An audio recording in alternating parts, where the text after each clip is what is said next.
People that own tracts of woods or rural land benefit when they have what's called a management plan, or sometimes called a stewardship plan. This is a written document. It doesn't have to be long necessarily. It may be a couple of pages, it might be 30 pages. But the purpose of it is to make sure that the landowner talks to the other people who are part of the decision-making process on that property, and who have a direct benefit or some future vested interest. So it may be a spouse, it may be a brother, it may be a father or mother, it may be children are part of this discussion, and to get that discussion on paper.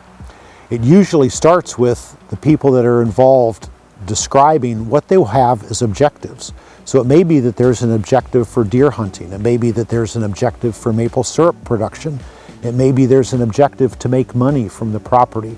It may be there's an objective for quiet, passive recreation, for bird watching. There's any number of things that are possible as ownership objectives. And getting all of those written down and described in as much detail as possible. If you have an economic objective, how much money are you talking about? Are you looking to get $200 a year or $2,000 a year? So once you have your ownership objectives identified, the next step is to do an inventory of the resources.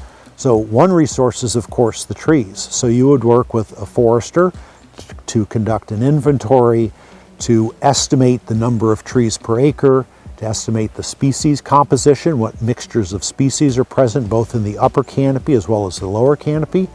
It may be that you're interested in wildflowers, so you would do an inventory in the spring to make sure that you understand what herbaceous plants are present. You also want to know what soils are present. You would want to know what equipment resources are available. Particularly for maple producers, it's important to document: do you have a tractor? Do you have an ATV? Is it in good shape? Does it need to be repaired? Does it break down often? Maybe you're working in cooperation with a neighbor that has a tractor. So those are two other assets, a neighbor and the neighbor's tractor. So you want to bring into the document all of those things that are assets, and also all those things that maybe are liabilities or aren't quite as nice as what you would like them to be. Then a next step is to map. So you would use something like Google Earth Pro, which is free. There are other kinds of online tools that allow you to do mapping. You can work with your local soil and water conservation district, or a cooperating consulting forester, or a state agency public service forester to develop a map, and then draw lines that delineate the stand boundaries. So you might have a young sugar bush that's next to a mature sugar bush. The things that you do in the young sugar bush will be different than what you do in the mature sugar bush. So you lay out all of these pieces. You just think of them as different pieces of this puzzle. All of them are either an asset, or we'll say gently less than an asset. And then you look at your ownership objectives and you say, am I fully meeting my ownership objectives? If you're not, then what do you need to manipulate about your property in order to accomplish those objectives? And then what's the priority of operations? It may be that you have beautiful woods, but you don't have good access. So the first priority might be to find some way to create a trail system so that you can use an ATV or a tractor to get out and see your woods and to manage your woods. It may be that you have a really dense young stand of sugar maple, and you want to make sure those trees are growing as rapidly as possible because you want to have a future sugar bush, and so you could thin those young sections of woods. So all of these different characteristics of the property come into play. So then finally, you write up a work schedule, and the work schedule prioritizes the things that you want to do in the first year, the things that you want to do in the second year, and the things that you want to do in the third year.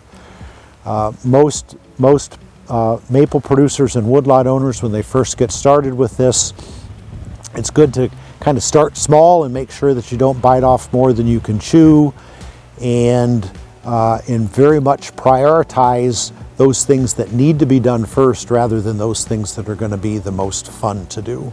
So pick those things that are going to move you most quickly and prominently towards your ownership objectives, and schedule the other things on a reasonable work schedule. Sometimes you'll do the work yourself, other times you'll hire somebody to come in and do the work.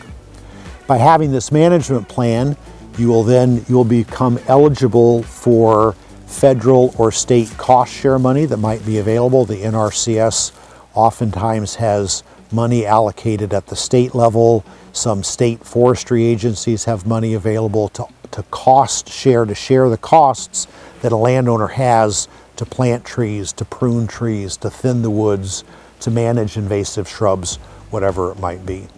So they will want to see typically a management plan before they agree to any kind of cost sharing. Some states also have under a forest tax law, they have a program where you can get a reduction in the payments that you make for property taxes. In New York, it's called the 480A forest tax law, and it can provide as much as a 80% reduction in the taxes that you pay on the assessed value of the property where you're paying taxes, which includes maple sugar bush.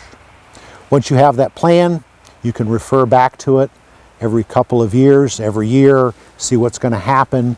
It's a great thing to do around the Thanksgiving dinner table, is to plan ahead for the next year, to say, what are we going to be doing next year?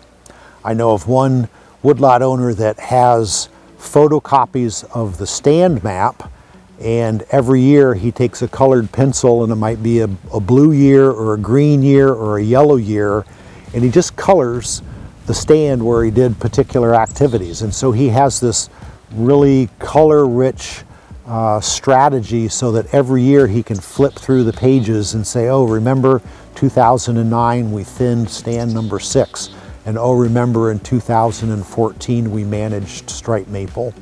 So those are just some little tricks of the trade.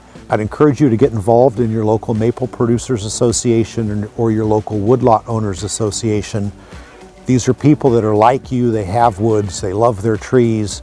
Many of them will have management plans. You can share ideas, learn who's available for forestry services, learn who's available for logging. So